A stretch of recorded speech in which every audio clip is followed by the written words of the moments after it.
আজকের ঘটনা কি জানি না। আজকের ঘটনা হলো পৃথিবীর বাইরে আরেকটা পৃথিবীর মানুষ বা এলিয়েন বা জিন ভূত যাই বলেন তাদেরকে নিয়ে আলোচনা। আর এই আলোচনার নাম হলো দ্য স্টোরি অফ সামারা, মানে মুভির নামই হলো দ্য স্টোরি অফ সামারা। আজকে অন্য গ্রহের এই এলিয়েনদের নিয়েই একটু মজা করব। কি বলতে চাও? ছোটর সময় বাবার মুখে অনেক এলিয়েনের গল্প শুনেছি বা অন্য গ্রহের জিন পরীদের গল্প শুনেছি, আর গল্পটা খুব মনোযোগ সহকারে শুনতাম, মনে মনে একটু ভয়ও পেতাম সেই রূপকথার গল্প শুনে। কিন্তু দ্য স্টোরি অফ সামারায় সেই রূপকথাকেই সিনেম্যাটিক রূপ দিয়েছে। কতটা পেরেছে কতটা পারে নাই সেটাই বলতে চাইতেছি আজকে। বিষয়টা একটু ব্যাখ্যা করবেন? লম্বা লম্বা কুকরা চুলওয়ালা এই ভাইজান হলেন সামারার রাজা, আর এই যে পাটের মতো চুল ইনি হলেন সামারার রানী, আর এই যে কিউট মেয়েটা ইনি হলেন সামারার রাজকন্যা। অনেকদিন পর দিলাম। কি দিলে? দোয়া। কিং কুইন আর প্রিন্সেস তাদের সংসার খুব ভালোই চলতেছিল। তখন আরাকান নামের এক খারাপ এলিয়েন হামলা করে বসে তাদের উপর।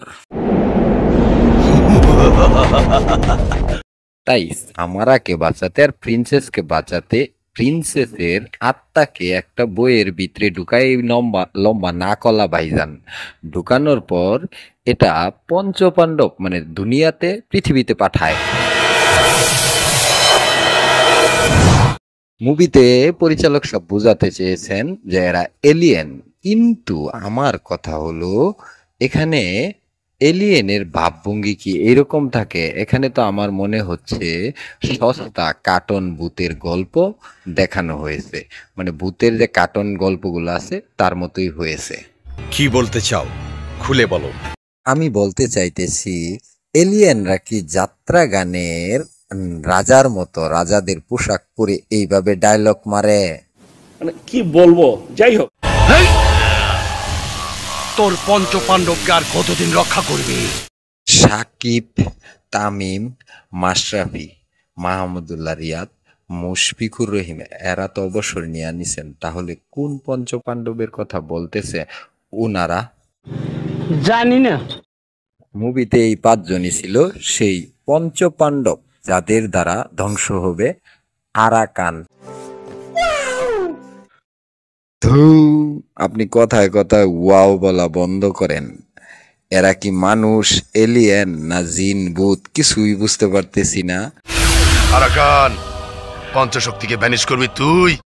পঞ্চশক্তির পাওয়ার যদি আপনার থাকে আপনি পৃথিবী থেকে অন্য গ্রহে যেতে পারবেন মাত্র কয়েক সেকেন্ডে, একদম চোখের পলকেই। কি কি কি কি কি আরে বলুন কি?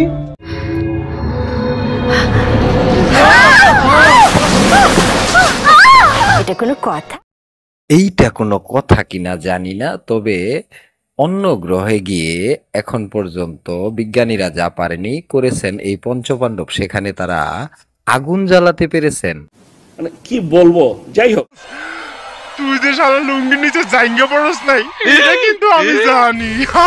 হুজুরের লুঙ্গির নিচে জায়গা নাই এটাও যদি এলিয়েন বলে দিতে পারে, আর এই এলিয়েন গুলো যদি পৃথিবীতে আসে তাহলে কতটা ভয়ানক হতে পারে একটা বার আপনারা সেটা চিন্তা করে দেখেন। পঞ্চপাণ্ডবের এক পাণ্ডব এই ভাইজান, উনার যে ক্ষমতা, উনি গাড়ির উপর দিয়ে লাফ দিলেও গাড়িতে আগুন ধরে যায়।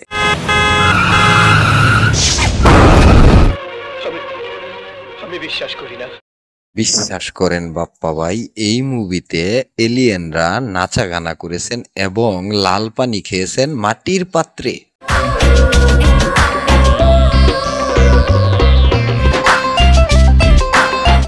রুকো যারা, সবার করো। মানুষকে জিনে ধরতে দেখেছেন, এই এলিয়েনরা জিনের মতো মানুষের উপরে ওইভাবেই আসর করতে পারে, আর আসর করার পর যখন কেউ চুরি করে সেটাও বলে দিতে পারে না দেখে। আর এখানে এক কাজের মেয়ে চুরি করতে গেছিল। ওই মিয়া, ডোন্ট কল মি কাজের মেয়ে। আচ্ছা ঠিক আছে। ওই শুন, আমার ভ্যানিটি ব্যাগ চুরি করে কই দাও। আমার মনে হয় পরিচালক সাহেব এখানে এলিয়েন দেখাতে গিয়ে পোলাপানের রূপকথার যে গল্পগুলো আছে, যেটা ওই যে ছোটোর সময় আমি আমার বাবার মুখে শুনতাম, আমাদের আনন্দ দেওয়ার জন্য বাবা শোনাতেন, ঠিক সেই রকম বানাইয়া ফেলাইছেন। এই মুভির আরেকটা আশ্চর্য বিষয় হলো পৃথিবীর যেখানে 3 মিনিট সেখানে ওই সামারার 3 দিন এরকম। আর এরকম ঘটনাও ঘটেছে এই মুভিতে। আমরা এখানে এসেছিলাম 6টা 18 মিনিটে, এখন বাজে 6টা 21 মিনিট, মানে আমরা মাত্র 3 মিনিট পার করেছি।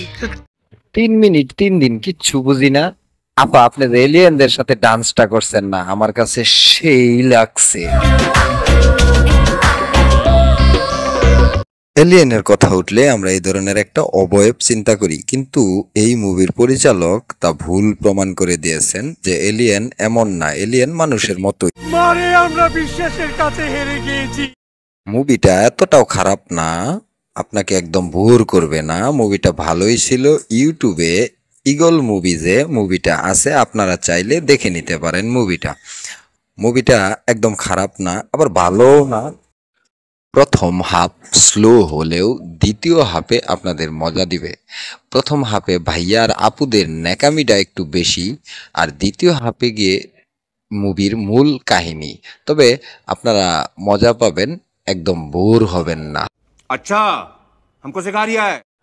ভিএফএক্স ছিল দুর্বল, একদম দুর্বল। মনে হয়েছে সেই ছোটকালের আলিফ লালা দেখতেছি, বা ওই যে ইন্ডিয়ান সিরিয়ালের যে কিছু কিছু দৃশ্য আছে ওইরকম কিছু কিছু দৃশ্য। খুবই দুর্বল ছিল ভিএফএক্স। অভিনয়ে সবাই খারাপই করছে, ভালো না। তবে গল্প হিসেবে মুভিটা ভালোই হয়েছে। আমার কাছে সবচেয়ে ভালো লেগেছে এই যে এলিয়েন ভাইজান, ওনাকে। স্যার আপনি একটু বাইরে গিয়ে আবার ঢুকেন, আমরা আপনাকে দাঁড়ায় সম্মান করি। আপনার খবর আছে, বিচার বসছে। এখানে অভিনেতা অভিনেত্রীদের সবাইকেই আমি নতুন দেখেছি, হয়তো কাউকে 2-1 দেখেছি, এরকমই সবাই নতুন। তবে এদের অভিনয় ভালো ছিল না বললেই চলে। এ তো ফেল। 40-এর মধ্যে কত দেবো? 10 না 11। বন্ধুরা ভিডিওটা কেমন লাগলো জানাবেন। ভিডিওটা ভালো লাগলে লাইক করবেন, কমেন্ট করবেন, শেয়ার করবেন। আমার চ্যানেলটিতে নতুন হয়ে থাকলে চ্যানেলটি সাবস্ক্রাইব করবেন, পাশে থাকা বেল বাটন অন করে দেবেন পরবর্তী ভিডিওর নোটিফিকেশন পাওয়ার জন্য। আজ এলিয়েনের কথা চিন্তা করে শেষ করতেছি আজকের ভিডিও। আপনাদের সুস্থতা কামনা করে এখানেই বিদায় নেব। ভালো থাকবেন, আল্লাহ হাফেজ। এখন চুপ করে আসুস কেন? আধাকারের সঙ্গে নাচার সময় তো ফাটাই দিছিলি।